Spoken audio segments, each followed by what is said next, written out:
the 1.4 billion Africans to start waking up to the reality that we are the people who have to make Africa work for us.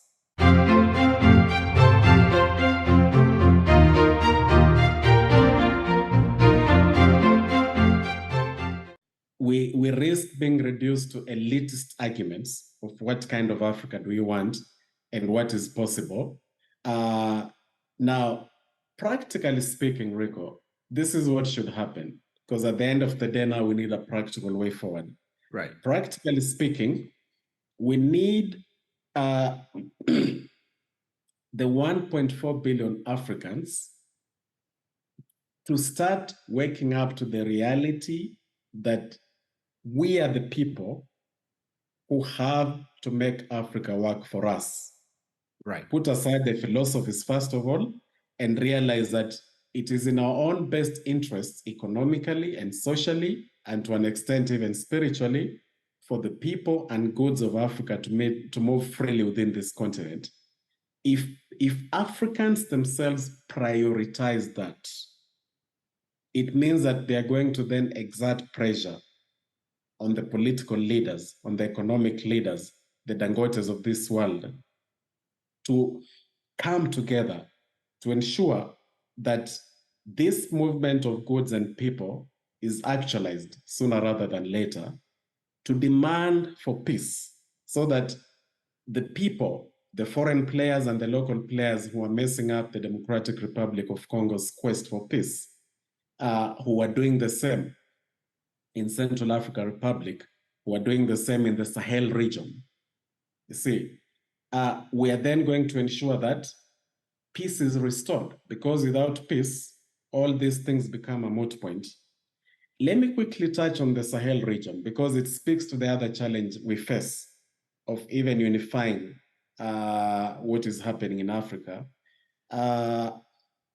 Much as Muammar Gaddafi had his own issues, but he was a proponent of a United States of Africa. People may not know this, but we have the Pan-African Scholarship.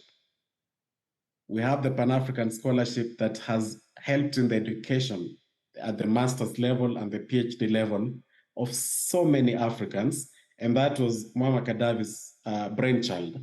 So you see, that is a practical solution that was touching the length and breadth of Africa. So we need more stuff like that. In that case, it could only happen because Gaddafi also had the muscle to back it up. So if, for example, America, which was opposed to Gaddafi up to the very end, but I did not see America doing something equivalent to that Pan-African scholarship program that he did. Now, he's no longer with us, so we cannot dwell on that more. But the point I was going to make is that when Gaddafi was then overthrown with the support of NATO during that period, the world must then appreciate that after Libya fell, it became possible for the insurgents to infiltrate the Sahel region. And to date, there has never been peace. But the genesis of all that was when the geopolitics of Libya at that time was completely mishandled. For the records, there were 5 African heads of state who at that time wanted to go to Libya to help in mediation, but NATO was not interested in that.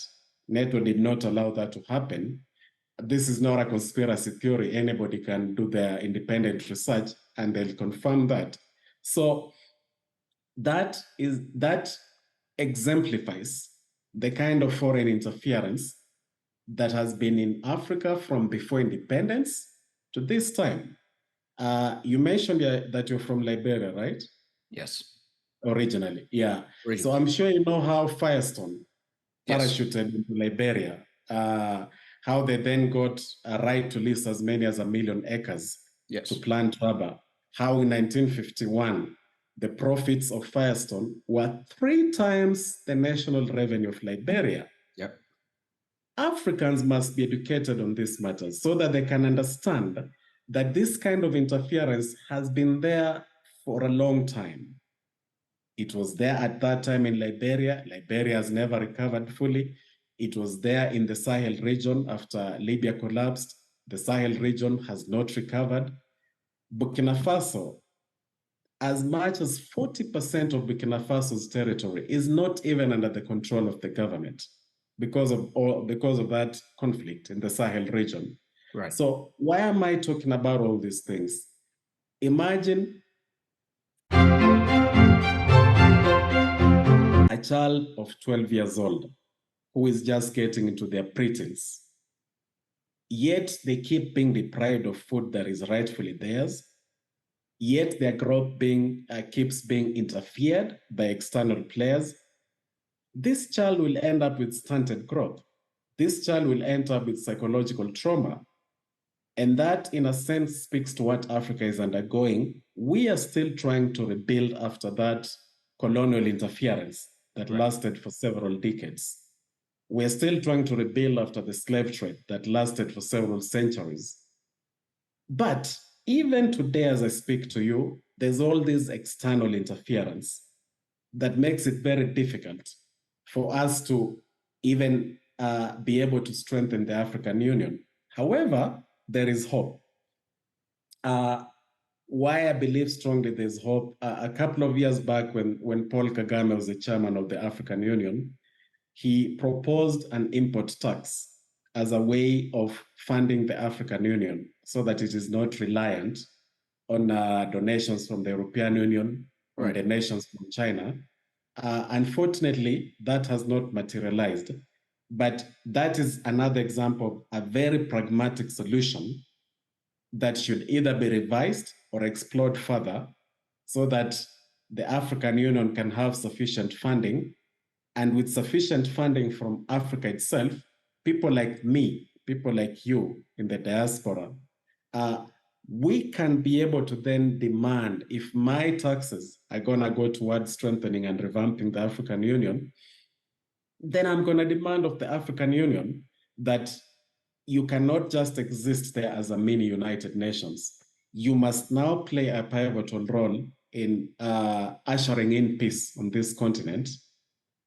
After all, the African Union is but a representative of African nations.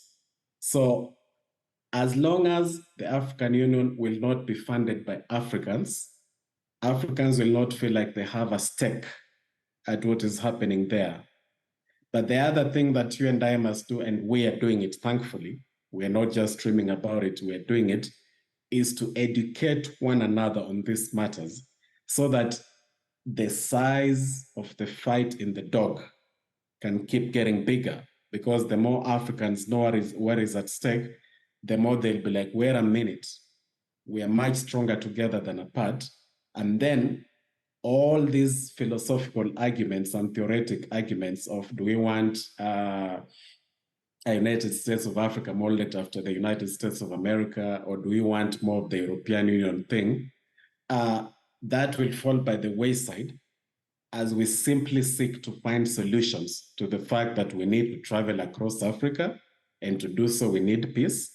We need fufu from Nigeria to easily be sold to be cooked and prepared in Nairobi, Kenya, and ugali in Kenya to be cooked in Liberia, in West Africa, to exchange our cuisine, to exchange our cultures, you know.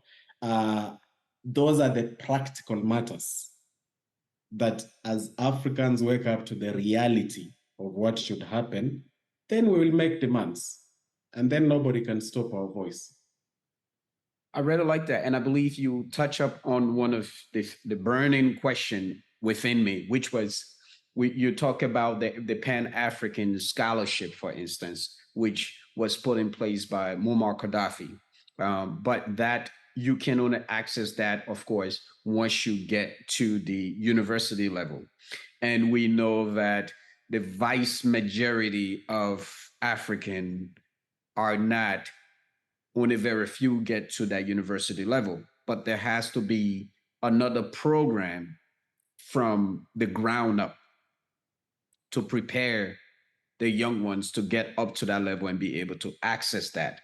Now, and I think as great as it is.